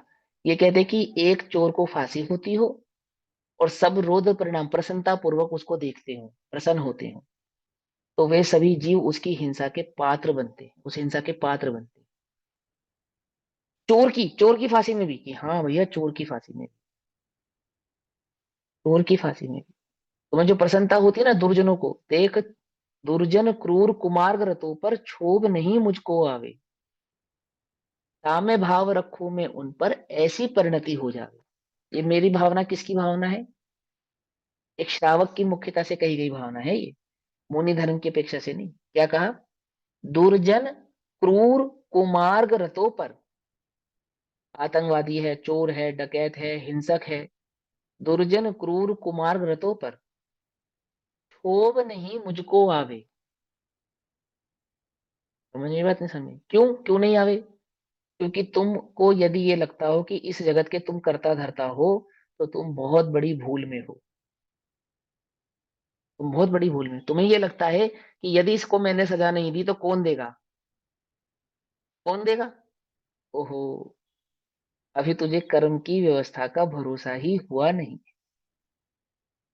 हुआ नहीं, अभी तो समझ ही नहीं पाया है कि इस जगत में किसी को कोई सजा देता ही नहीं है। एक इंद्रिय जीवों को, दो इंद्रिय जीवों को, तीन इंद्रिय जीवों को कौन सजा दे रहा है? नरक में नारकियों को कौन सजा दे रहा है? परमाधामी देव। परमाधामी देव कौन से नरक तक जाते हैं मालूम? 7 नरक होते हैं। उन 7 नरकों में परमाधामी देव कौन से नरक तक जाते हैं? सिर्फ तीसरे नरक तक। पश्चात चौथे, पांचवे, छठे, सातवें नरकों में कौन सजा दे रहा है उनको? एक इंद्रियादि जीवों को कौन सजा दे रहा है? और तुम्हें सजा देने कौन आ रहा है? बंद कमरे में बैठकर जिस सजा के तुम भुगतान कर रहे हो, समझ रहे हो? बंद कमरे में बैठकर है, डिप्रेशन एक सजा है। जो वास्तविक स्वाध्याय जीव को होती नहीं है, उस सजा का जो भुगतान है वो कौन कर रहा है? कौन कर रहा है? तुम्हें लग रहा है कि मैं अपने, ये जो कषाय परिणाम है, वास्तव में कषाय कहने से बात नहीं बनेगी। क्रोध कषाय, मान कषाय, काम कषाय, लोभ कषाय मेरे चित्त का हरण कर रही है, कर रही है। हम चिंतन ही नहीं कर रहे हैं, हम बैठ के विचार ही नहीं कर रहे हैं कि अहो इन परिणामों का फल क्या होगा। हमें लग ही नहीं रहे। उदाहरण क्या दिया? एक चोर को सजा मिलती हो और सब रौद्र ध्यान करके प्रसन्न होती हो। आती है बस में। गलत व्यक्ति को भी सजा मिलने पर जो प्रसन्नता जाहिर करते हैं, क्या कहा? वे सभी हिंसा के पात्र हैं। कि भैया ये तो कायर बनाने वाली बात हो गई। तो समझता ही नहीं है कायर और बहादुरी किसे कहते हैं। क्या करें? तुझे मालूम ही नहीं, तुझे स्वरूप ही नहीं मालूम, ना कायरता का ना बहादुरी का, स्वरूप ही नहीं पता, है ना? तो क्या, दुर्जन क्रूर कुमार व्रतो पर क्षोभ नहीं मुझको आवे, बने जहां साम्य भाव रखूं मैं उन पर ऐसी परिणति हो जावे। फिर क्या कहते हैं? हिंसा भाव विदधति एकः फिला, हिंसा फल भोग का भवती, अर्थात कहीं हिंसा तो बहुत पुरुष करते हैं, परंतु हिंसा के फल का भोक्ता एक ही पुरुष होता है। अब तुम अपने नौकरों से जो हिंसा करवाते हो, उस हिंसा के अधिकारी कौन है, नौकर या तुम? बोलो। ये तुम हो। चाहे तुम मकड़ी मरवाओ, चाहे तुम चींटी मरवाओ, चाहे तुम दीमक मरवाओ। क्या कहा? इससे ज्यादा तो हिंसा क्या करोगे तुम? क्या नहीं हो ना? इससे ज्यादा हिंसा क्या करोगे? ये जो तुम अपने नौकरों से हिंसा कराते हो, और यदि तुम्हें ये लगता हो कि मेरे नौकरों के द्वारा की गई हिंसा का भी फल मेरे नौकरों को लगेगा, मुझे नहीं लगेगा, तो ऐसा नहीं है। ऐसा नहीं है, है ना? क्या कहते हैं? उदाहरण सुन लो इसका।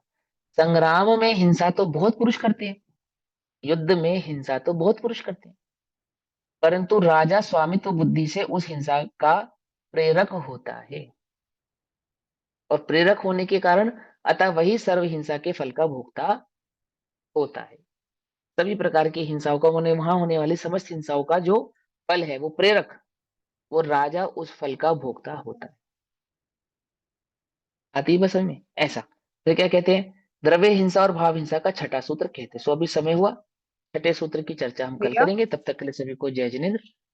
हाँ दीदी बोलो। एक बोलो तो बोलो वो बोलो। शोक का अर्थ क्रोध होगा ना यहाँ पर। क्षोभ का मतलब व्याकुलता भी होता है। अच्छा। व्याकुलित, एक आकुलित, जैसे ऐसा। हम वो नहीं करते दर्शन मोहनी और चारित्र देखिए, मोहनी में, तो मोह और शोभ, वो वाला अर्थ नहीं होता वैसे, दर्शन मोहनी और चारित्र मोहनी यहाँ पर नहीं, वैसे जनरली। हाँ, क्षोभ का अर्थ आकुलता होता है हर जगह, अच्छा। माने परिणामों का जो विचलित होना। तो क्षोभ के अंदर चारों कषाय आ जाती हैं। क्रोध को भी क्षोभ कहते हैं, मान को भी क्षोभ कहते हैं, माया को भी क्षोभ कहते हैं, लोभ को भी क्षोभ कहते हैं। ठीक है ना। क्षोभ का सिर्फ एक अर्थ नहीं होता कि क्रोध ही क्षोभ है। आप जो परिणाम आपको, आपके परिणामों में कषाय उत्पन्न कर दें, तो उसको क्षुभित होना कहते हैं, उससे क्षोभ कहते हैं उसको। तो कभी तो वियोग में भी क्षोभ होता है, कभी संयोग में भी क्षोभ होता है ना। क्षोभ एक प्रकार का द्वेष है। क्षोभ एक प्रकार का द्वेष है, अवश्य। जिसको हम आकुलता या दुख से इंगित करते हैं। बेसिकली क्या है कि जो कषायों की तीव्रता परिणामों में उत्पन्न होती है और पूर्ति नहीं हो पा रही होती है, उसको क्षोभ कहते हैं। तो दुर्जन क्रूर कुमार व्रतों पर क्षोभ नहीं मुझको। अब इनको देखकर हमें लगता है ना, अरे ये तो इतना वो कर रहे हैं, इतनी हिंसा करते हैं, कोई ने कुछ कहता ही नहीं है, कोई ने पकड़ता ही नहीं है, इनका कुछ बुरा होता ही नहीं है। अच्छा हुआ इनका बुरा हो गया, बढ़िया हुआ इनका बुरा हो गया, मैं तो चाहता हूँ सारे मर जाए। ये सब क्षोभ के परिणाम है। ये सब क्षोभ है। अब इसमें क्रोध भी है, इसमें लोभ भी है, इसमें माया भी है, इसमें मान भी है, इसमें चारों कषाय हैं। पकड़ में ही, बात नहीं पकड़ में, लेकिन बेसिकली क्या है, परिणाम क्या हो गए हैं, उत्तेजित हो गए हैं, कषायवान हो गए हैं, आकुलित हो गए हैं, व्याकुलित हो गए हैं। समझ में बात। इस आकुलित और व्याकुलित परिणामों को क्षोभ कहते हैं। ठीक। चलो, ओम नमः भैया एक सिद्धि। मिनट ना, एक हाँ हाँ एक हाँ चीज हाँ, और है, बोलो बोलो जो बोलो। आपने सेकंड वाला हमने उदाहरण पढ़ा है, ये वाला संग्राम वाला, इसमें वो रेल मंत्री वाला भी आ सकता है ना, मतलब जैसे रेल वाला रेल मंत्री, एक्सीडेंट होता है। नहीं नहीं नहीं नहीं, रेल मंत्री ये चाहता है कि एक्सीडेंट हो जाए रेल का। नहीं, ये तो नहीं फिर चाहता। फिर ऐसे कैसे, ये पर कैसे आ हिंसा गया, का दोष ऐसे तो नहीं उसे लगता है ना। है। हिंसा का दोष तो उसे लगता है ना। नहीं नहीं, रेल का अरे दीदी, रुको रुको रुको। रेल का एक्सीडेंट हो गया, और उस एक्सीडेंट में जितने जीव मारे गए, उसका दोष रेल मंत्री को लगेगा, ऐसा नहीं है। रेल मंत्री को किस चीज का दोष लगेगा? यदि उसने अपना कार्य ठीक प्रकार से नहीं किया, जो उसको करना चाहिए था, उसकी अविवेकता के कारण जो हिंसा हुई है, जो भी कार्य, उसका दोष तो उसको लगेगा, उसकी उसकी मनाही नहीं है। लेकिन ऐसे नहीं, देखो प्रेरक किसको कहते हैं? राजा के उपदेश से हिंसा हुई, उससे हिंसा दे, उपदेश भी नहीं दिया हिंसा का, और किसी ठीक कारण से है। हिंसा हो गया, ऐसे थोड़ी ना। हम्म। अब राजा ने कहा कि नहर बनवा दी जाए ताकि सारे किसानों को पानी मिले, और नहर खोदते समय कुछ लोग उस नहर के गड्ढे में डब के मर गए, तो राजा को दोष लगेगा उसका। नहीं। इसलिए वो खुदवा रहा था कि वो अच्छी। गड्ढे में दब के मर जाएं। या वो फ्लड आ गया और उस नहर के रास्ते से पानी आगे गांव में पानी भर गया और लोग मर गए, तो नहीं वो राजा को दोष लगेगा उसका। अरे कैसी बात कर रहे हो आप, ऐसा थोड़ी होता है। और रेल मंत्री ये थोड़ी चाहता है कि रेलों के एक्सीडेंट हो। नहीं। है? ऐसा थोड़ी चाहता है। वहां वो जो प्रेरणा है, हिंसा की प्रेरणा देने वाले को, ठीक है। हिंसा कर, जैसे तुमने अपने नौकर को प्रेरणा दी, क्या प्रेरणा दी? भैया सारे दरवाजे से दीमक गायब हो जाने चाहिए, उस घर में मुझे एक चींटी कॉकरोच नजर नहीं आना चाहिए।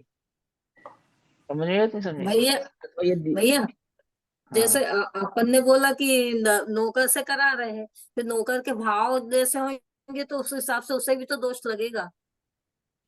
हाँ, नौकर ये तो पुराने सूत्र में कह ही चुके, इससे पिछले सूत्र में, चौथे सूत्र में, जिस जीव के जैसे कषाय के परिणाम होंगे, उसको वैसा दूष तो लगेगा ही लगेगा। लेकिन मुख्यता किसको रहेगी, वो मुख्यता समझा रहे हैं यहाँ पे, कि तुम तो द्रव्य हिंसा नहीं कर रहे, और तुमने नौकर से ये भी नहीं कहा कि तू जीवों को मार, लेकिन फिर भी अगर नौकर जीवों को मार रहा है, उसके पीछे की प्रेरणा किसकी दी हुई है? समझे? आप तत्व ज्ञान तरंगिणी पढ़ेंगे, रत्नाकर्ण शावकाचार पढ़ेंगे, तो वहां ये समझाया गया कि काम तो ले 19 और पैसा दे 21। किसको? नौकर को। क्यों, ऐसा क्यों करे? एक तो अति भारारोपण ना करे, है ना। हम तो क्या करते हैं, काम तो लेते हैं ज्यादा और तनख्वाह देते हैं कम। बोले हिंसा है, तो क्या करें? बोले काम तो लो थोड़ा और पैसा मेहनताना दो ज्यादा। अगर तुम्हें हिंसा से बचना है, तो पैसा मेहनताना ज्यादा देने से क्या लाभ होगा? कि नौकर को ये बोलो कि तू 8 घंटे की जगह 7 घंटे की ड्यूटी कर, लेकिन एक भी चींटी मरनी नहीं चाहिए। मरना नहीं चाहिए। सावधानी पूर्वक काम 1 दिन की जगह 3 दिन में पूरा होगा, मैं तुझे 3 दिन के पैसे दूंगा, लेकिन जीव हिंसा नहीं होनी चाहिए। कुछ बात समझ में आई या नहीं समझ में आई? जिस सावधानी से इस कार्य को मैं करता समय के अभाव से, उस सावधानी से इस कार्य को तू कर, मैं तुझे उसके धन की पूर्ति करूंगा। वहां तो ऐसा लिखा है। और तुम कर सकते हो, ऐसा नहीं कर सकते, लेकिन तुम नहीं करते। अति भारारोपण के संदर्भ में क्या कहा? सिर्फ त्रियंचों पे अति भारारोपण थोड़ी होता है, मनुष्य पे भी तुम अति भारारोपण करते हो। उसकी हिम्मत से अधिक उससे काम करवाना, समय से अधिक उससे काम कराना, मैं और मेहनत से कम पैसा देना, सब हिंसा है। कोई एक प्रकार की हिंसा थोड़ी है, क्योंकि तुम्हारा लोभ उसके अंदर निहित है, विवेक नहीं है, जीवों के प्रति तुम्हें करुणा नहीं है, आदि आदि वो परिणाम उसके अंदर निहित है, वो सब हिंसा के परिणाम है। ये सब कषाय भाव तो है, पहचानते ही नहीं हो। इसलिए मूलतः तो क्या समझाते हैं कि जिसके मिथ्यात्व का भाव हुआ है, उसको समस्त जीवों के प्रति करुणा का परिणाम आपो आप ही उत्पन्न हो जाता है। करना नहीं पड़ता, बुद्धि नहीं देनी पड़ती उसको, समझाना नहीं पड़ता, इसलिए उसको जीव का स्वरूप समझाते हैं वहां। सर तो तथापि सर तो आप ये जो बोल रहे हैं, तो जो किसान है, किसान वो फल लगा, जो भी हमारे लिए उपज करते हैं, तो उनको वो उपज को लाने के लिए भी हिंसा तो करनी पड़ती है, मेडिसिन हाँ, स्प्रे वो तो ये। होती है, सब होती है, तो हाँ हाँ हाँ, तो बिल्कुल होती है। बट उनका भाव वैसा नहीं होता है कि वो कीड़े को हाँ मारना है, हाँ। उनका भाव होता है हम्म, कि हम तक वो धान्य पहुंचे, मतलब किसी को, सबके पेट में हम्म। जाए, क्योंकि वरना तो भूखमरा इसका हो जवाब जाएगा। इसका जवाब दूंगा मैं, आपको चिंता नहीं करो। वो किसानी में होने वाली हिंसाएं और औद्योगिक हिंसा जिसको कहते हैं, उद्योग में होने वाली हिंसाओं में किस प्रकार के परिणाम, किस प्रकार का फल की प्राप्ति होती है, वो सब मैं आपको समझाऊंगा। वन बाय वन ही सारे भाव इसके अंदर आने वाले हैं, ठीक है ना। इसे उद्योगी हिंसा कहते हैं। अभी तो अभी तो तुम्हें उद्योगी हिंसा और आरंभी हिंसा तो समझा ही नहीं रहे, अभी तो तुमको सिंपल सिंपल हिंसा समझा रहे हैं कि तुम अपने परिणामों की संभाल करो। क्योंकि आत्मा में उत्पन्न हुआ जो कषाय का परिणाम है, भावों में जो कषायिक भाव है, वो वास्तव में हिंसा है, बंध का कारण है, उदय में आने पर फल देने वाला है। यदि तुम उस दुख के हिंसा के फल से बचना चाहते हो, तो तुम अपने कषायों को संभालो, संभालो, विवेक जागृत करो, इन कषायों से बचने का उपाय। अरे बस समझे, अभी तो ये भाव चल रहा है। और जो आपके प्रश्न है उद्योगी हिंसा संबंधी, आरंभी हिंसा संबंधी, वो सारे प्रश्न भी इसमें आएंगे। नहीं आएंगे तो भी मैं आपको डिटेल में समझाऊंगा, वैसे तो आएंगे ही आएंगे, उसकी चिंता मत करो, ठीक है ना। आई बात समझ में? चलो, अब सूत्र नंबर जो 56 है, इसकी चर्चा हम कल करेंगे। ओम नमः सिद्धेभ्य। निज निधि निज में बताई, यह अनंत उपकार है, उसके लिए जिनवाणी माँ को वंदना शत बार।